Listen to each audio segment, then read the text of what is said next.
మాట్లాడటం వీలు కాలేదు సీఎం గారితో. సో అయితే ఇవాళ నిన్న ఈవినింగ్ అనుకోకుండా సీఎం గారి ఆఫీస్ నుంచి కాల్ రావడం, నన్ను రమ్మంటాం పిలిచారు. అండ్ అలాగే అతి త్వరలో పార్టీ ఆఫీస్ నుంచే అనౌన్స్మెంట్ ఉంటుంది. అది ఏముంటుంది అనేది నాకు ఇంకా ఏం చెప్పలేదు.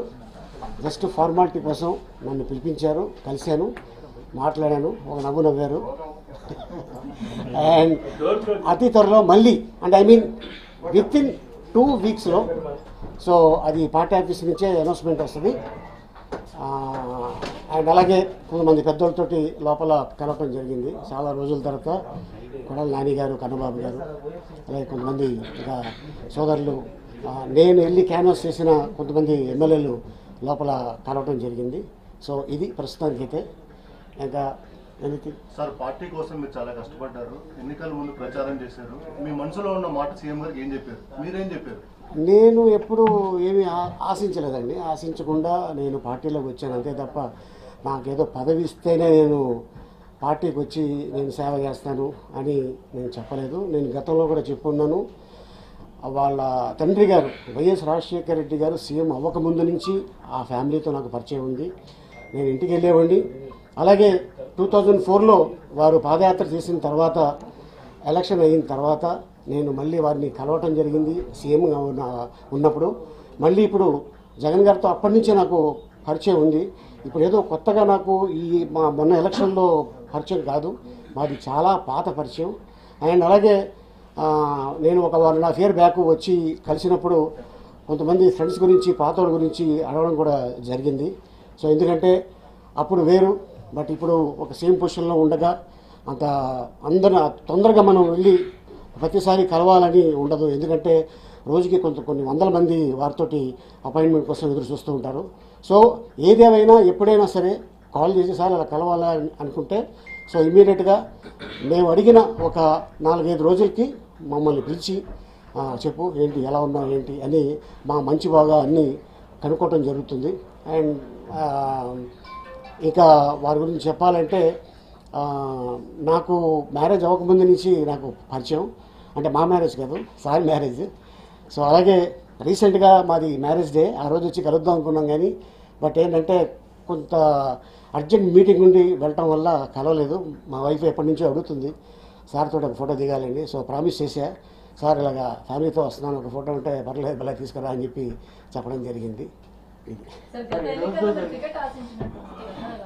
గత ఎన్నికల్లో టైం లేదని నాకు ఆఫర్ చేశారమ్మా, ఇది మాత్రం వాస్తవం. నాకు టైం లేదని నేను వద్దని చెప్పాను. ఎందుకంటే ఒక ఎమ్మెల్యేగా కంటెస్ట్ చేయాలంటే గ్రౌండ్ లెవెల్ నుంచి మనం వెళ్ళాలి, అంతే తప్ప మన ఫేస్ వాల్యూ మీద ఏదో ఓటేస్తారు అని మాత్రం నేను అనుకోను. ఎందుకంటే అక్కడ కష్టాలు ఏంటి, ప్రాబ్లమ్స్ ఇవన్నీ కనుక్కున్న తర్వాతనే ఈ ఫీల్డ్కి రావాలి.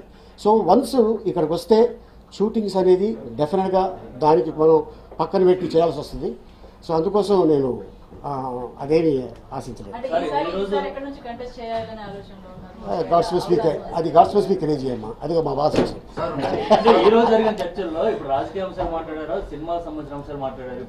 మొన్న సినిమా గురించి మాట్లాడామండి.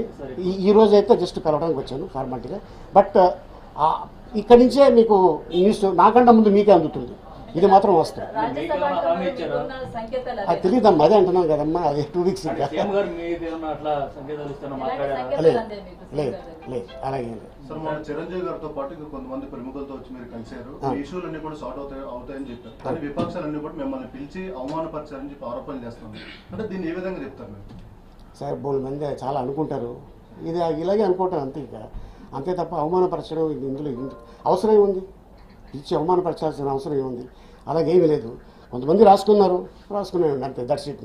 ఎందుకంటే చాలా గౌరవంగా చిరంజీవి గారు ఫస్ట్ టైం వచ్చినప్పుడు సీఎం గారు బయటకు వచ్చి ఆయన ఇంట్లో తీసుకెళ్ళి భోజనం పెట్టి మాట్లాడిన తర్వాత కొన్ని విషయాలు మాట్లాడాలి, కొంతమందితో వస్తాను నేను అని చెప్పగానే సార్ రండి అన్నారు. దీంట్లో అంతే తప్ప వాంటెడ్గా కావాలని చేసింది కాదు కదా ఇది.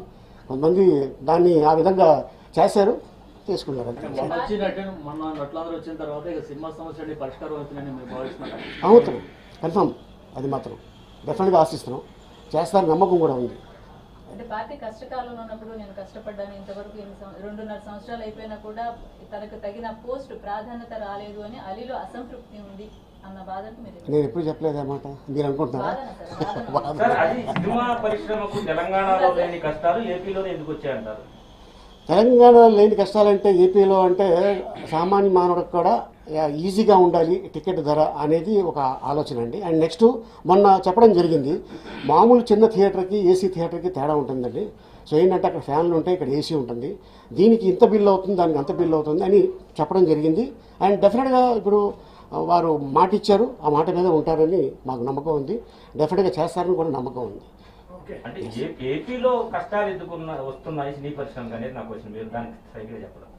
కష్టాలు అనేది అంటే ఏపీలో అది వాంటెడ్గా కావాలని చేసింది కాదండి, అది ముందు నుంచే థియేటర్స్లో టికెట్స్ తగ్గించాలని సామాన్య మానవుడి దగ్గర ఉండాలని కోసం ఇది చెప్పారు. బట్ ఏంటంటే 1 కోటి రూపాయలు తీసిన సినిమాకి 100 కోట్లు తీసిన సినిమాకి చాలా తేడా ఉంటుంది కదా.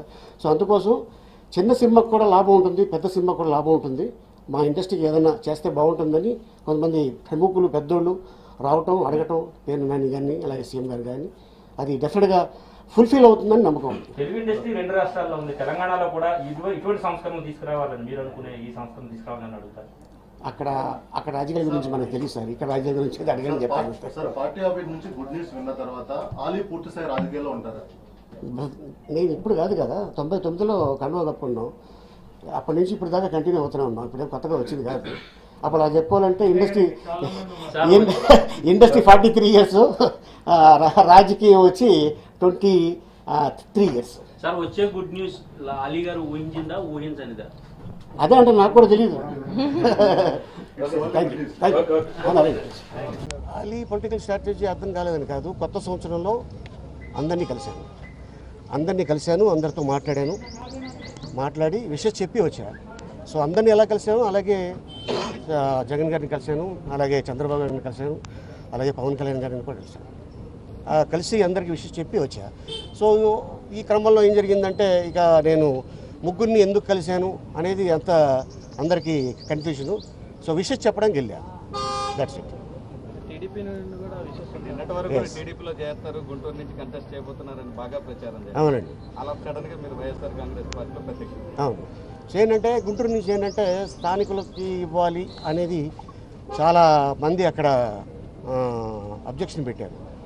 స్థానికులకి ఇవ్వాలంటే స్థానికులకు ఒకవేళ ఇచ్చినా కూడా గెలిచే పొజిషన్లో వాళ్ళు లేరు. సో ఎందుకంటే వాళ్ళని ఎందుకు మనం ఇబ్బంది పెట్టడం. రాజమండ్రి ఆలీ, రాజమండ్రి నుంచి గుంటూరు వెళ్ళాడు, గుంటూరులో సీట్ అడిగాడు. గతంలో మేము మీ పార్టీకి ఎన్నో సేవలు చేసాం, మమ్మల్ని కాదని ఆయనకి ఎలాగిస్తారు అని చెప్పి చాలామంది వచ్చి కొంతమంది ఆస్పిరెంట్స్ ఇబ్బంది పెట్టారు. అది నాకు తెలిసింది. సో రేపు పొద్దున్న నేను వెళ్ళి పోటీ చేసినా కూడా అదే ఇబ్బంది నేను కూడా ఎదుర్కోవాలి. సో ఆ ఇబ్బంది వద్దు అనుకొని నేను మానుకున్నాను. అలీ గారు వైసీపీలోకి రావడానికి కీలక పాత్ర పోషించి గులాం రసూల్ అనే ఎస్, గులాం గారు అండ్ అలాగే రసూల్ గారు, ఇంకా చాలా ఎక్కడెక్కడ స్టార్ట్ చేస్తారు, పార్టీ ఎక్కడి నుంచి అంటే అక్కడి నుంచి నేను స్టార్ట్ చేస్తాను.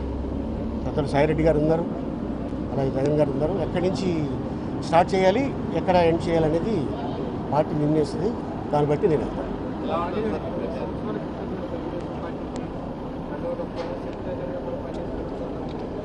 ఏదండి, చంద్రబాబు గారు కూడా మిమ్మల్ని రాజకీయాల్లో కావాలని ఆయన మొన్న తెలుగుదేశం పార్టీకి సరైన న్యాయం జరగలేదని కాదు, బట్ సమూహం అక్కడ ఎందుకో ఎప్పుడు వెళ్ళినా కూడా చూద్దాం చేద్దాం అనే మాటే తప్ప కాన్ఫిడెంట్గా నేనున్నాను, నేను చూసుకుంటాను అనే మాట ఎప్పుడు అక్కడి నుంచి రాలేదు. సో అందుకోసం నేను విరమించుకున్నాను. పవన్ కళ్యాణ్ అత్యంత సన్నిహితులు, జనసేన పార్టీ ఉంటుండగా మీరు వైసీపీని చూస్ చేసుకోవడానికి గల కారణం? సార్, ఇది ఫ్రెండ్షిప్ వేరు, రాజకీయాలు వేరు. సో ఎందుకంటే నా స్నేహితుడు ఆయన, డెఫినెట్గా ఆయన సక్సెస్ అయితే నేను సక్సెస్ అయినట్టు ఫీల్ అవుతాను డెఫినెట్గా. అండ్ అలాగే నాకు ఈ పార్టీ ఆ పార్టీ